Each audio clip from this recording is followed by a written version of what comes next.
स्वागत है मेरे YouTube चैनल देवभूमि में।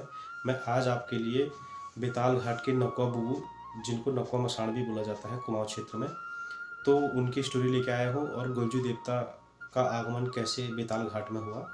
तो आप चलते हैं स्टोरी में। जय हो बाला गोरिया मेरे मुखारबिंद पे विराजमान रहना, जय हो नौका बुबू मेरे मुखारबिंद पे विराजमान रहना। मुझसे जो कोई भी गलती होगी, गलती को आप दोनों क्षमा करना।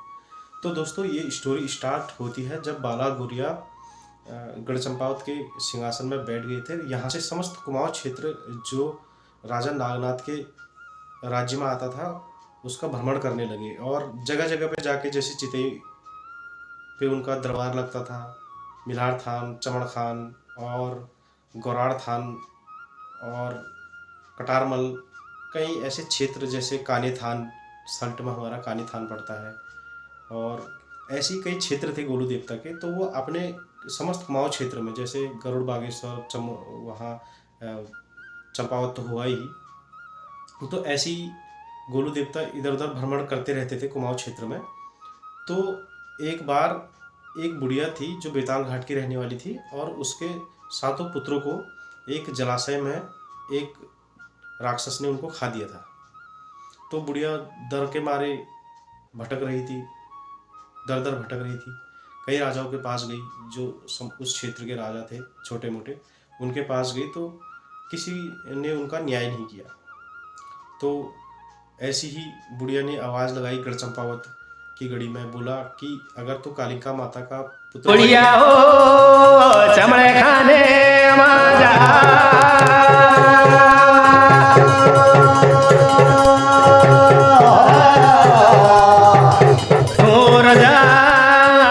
चमड़ खान बती बुढ़िया की धाद जो पड़ गे हो रे रजा हले हाल राय को नाती झाल राय को पूत माता कालिका को सपूत हले चंपावती राजा हले बेताली घाट में आए नकुआ मशान के शादी जय मेरो कही जय रजा न्याय को फैसला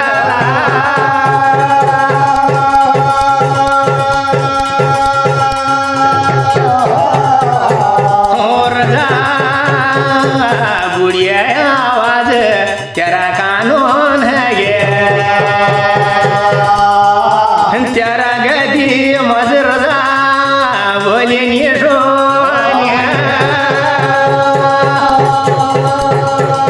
जहो बाला गोरिया और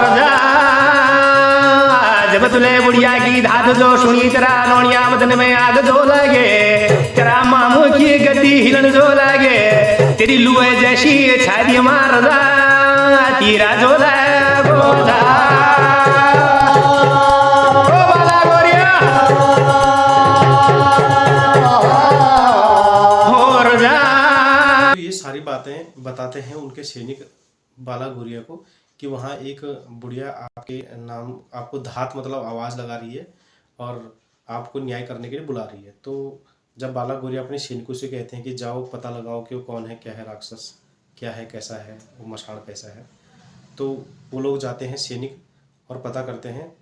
तो इसके बाद वो दरबार में आते हैं, तो बाला गोरिया को स्टोरी सुनाते हैं कि एक धर्मवती एक स्त्री थी, तो उसके घर वालों ने उसके साथ नाइंसाफ़ी की। उसी का आज परिणाम बेताल घाट के क्षेत्र वाले लोग भुगत रहे हैं, और उसी के कारण वहाँ नौका मशाण पैदा हुआ है। तो वो स्टोरी सुनाते हैं कि एक स्त्री थी, उसके घर वालों ने उसके साथ बहुत जुर्म किया, और उसके सास ने और उसके पति ने कहा कि जो तू गर्भ धारण करके लाई है, पता नहीं किसका लाई है, क्या लाई है, उस पर लालछन लगाया। और उसी के कारण उस स्त्री ने बेताल घाट के नदी में रौ के तल में, रौ का मतलब होता है पानी का जो भौरा होता है, उसमें कूद के अपनी जीव हत्या कर दी। और उसने अपने पुत्र को, जो गर्भ ध्यान में था उसका पुत्र, उसको वचन दिया कि अगर तो साचा पुत्र होगा, साचा धर्मवती का पुत्र होगा, मैंने अगर अधर्म किया होगा, धर्म से अगर मैं नहीं रही होंगी तो मेरा नाश हो, अगर मैं अपने धर्म से रही होंगी, मैं तुलसी जैसी पवित्र और सीता मैया की जैसी पवित्र होंगी, तो पूरी दुनिया तुझे पूजेगा एक दिन, अगर मैं सत्य होंगी। तो ऐसे ही हुआ, क्योंकि विपत्ति काल में देखो उनके गर्भ ध्यान में जो पुत्र था वो उसने सुनी बात और वो पानी खाके वो भी वहाँ खत्म हो गया। और वही नकवा तब चलो हुक्म जो लागो जाओ रे दियानो घरियो नकुआ मशान को साए की खैर खबर लाओ घरिए हम बड़ा लागी गया रजा ओ जरा दिए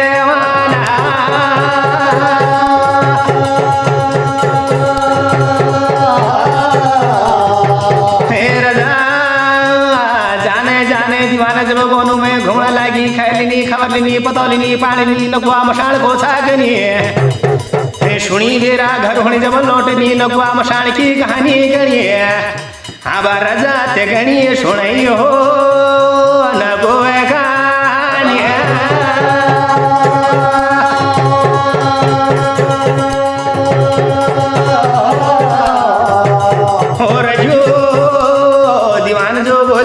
कहानी गणी ध्यान सुनिया गहरी नकुआ मशान जो सा भारी भरकम वीर सा गहरी एक सुगढ़ पतिव्रता नारी की कहानी था हो रजू गनी एक पति धर्म नारी को गर्भ ध्यान दीवान गहरी रजू सुगढ़ाची नारी पतिव्रता धर्मा नारी को है गोयो गरमो को ध्यान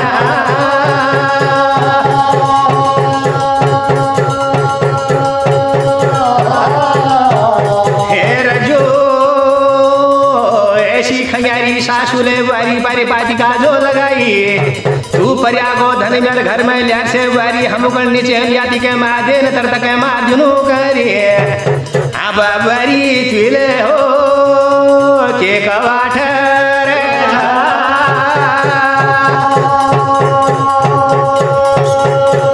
तो गुलजू पुनः अपने घोड़े को सजाकर और अपने सैनिकों के साथ वहाँ बेताल घाट पहुँच जाते हैं। तो वहाँ बेताल घाट पहुँचने के बाद गोलू देवता वहाँ नकुआ मशान को ललकारते हैं कि कहते हैं कौन है रो के तल में बाहर निकल, पहाड़ी भाषा में। तो वो भौरा उड़ते हुए आता है पानी से, तो राक्षस ऊपर आता है और गोलू देवता को अपने साथ रो के तल में ले जाता है। तो युद्ध हुआ, भयंकर युद्ध। गोलू देवता उसको मार रहे हैं, वो गोलू देवता को मार रहे हैं, गोलू देवता उसको मार रहे हैं। ऐसा युद्ध होते हुए 2 पहर चले गए और न्याय नहीं हो पा रहा था, फैसला नहीं हो पा रहा था कि कौन जीतेगा। इसके बाद वो तो प्रेत था, प्रेत उसमें था, उसको क्या भूख प्यास लगनी थी। गोलू देवता भूख प्यास के मारे तड़प गए और मूर्छित हो गए। मूर्छित होने के बाद माँ कलिंगा गोलू देवता के सपने में आती और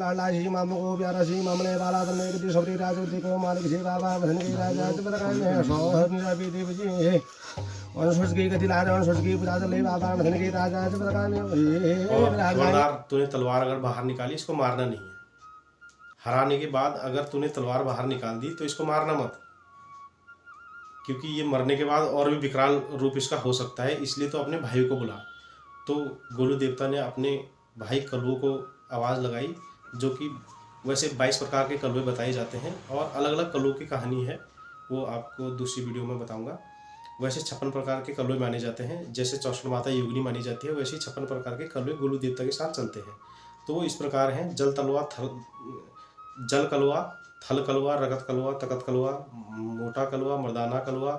तो इस टाइप के कलुए देवता जो होते हैं ये चलते हैं। वैसे कलुआ देवता की स्टोरी मेरी एक इसी वीडियो में, इसी चैनल पे दूसरी वीडियो में है, आप देख सकते हैं।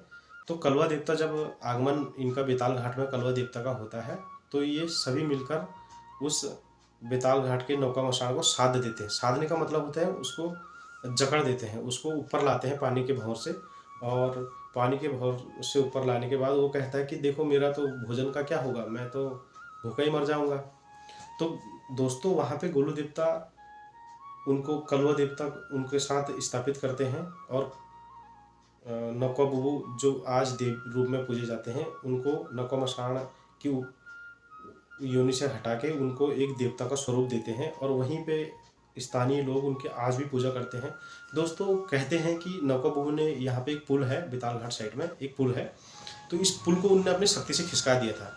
तो ऐसे नौका बुबू का वहाँ बहुत ही शक्ति है इन पे। ये भी गोलजू के, मतलब उस दिन से ये गोलजू के भगत हो गए और गोलजू के साथ ही हमेशा चलते हैं नौका बुबू। तो इस टाइप की आज आपको ये स्टोरी कैसी लगी, लाइक कीजिए, सब्सक्राइब कीजिए और शेयर कीजिए।